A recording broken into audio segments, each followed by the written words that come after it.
અમરેલીના જાફરાબાદ રેન્જમાં સિંહોના મૃત્યુની ઘટનાઓને લઈને રાજુલા જાફરાબાદના ધારાસભ્ય હીરા સોલંકીએ વનમંત્રી મુળુ બેરાને પત્ર લખી ગંભીર ચિંતા વ્યક્ત કરી છે।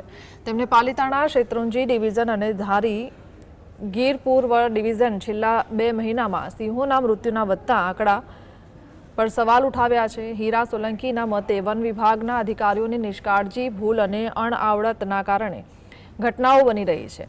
તેમણે જણાવ્યું છે કે જો સમયસર સિંહ બાળોની તપાસણી કરવામાં આવી હોત તો મૃત્યુના બનાવોને અટકાવી શક્યા હોત। તેમણે એમ પણ આક્ષેપ કર્યો છે કે વાયરસના કારણે મૃત્યુ થયા હોવાનું તપાસ દરમિયાન જણાવ્યું છે, પરંતુ આ બાબત પહેલા ધ્યાનમાં કેમ ન આવી તે સમજાતું નથી। સોલંકીએ સિંહો માટે પીવાના પાણીની અછતનો મુદ્દો પણ ઉઠાવ્યો। જણાવ્યું કે આ માટે કોઈ પોઈન્ટ અથવા વ્યવસ્થા નથી જે સિંહોના જીવન માટે જરૂરી છે।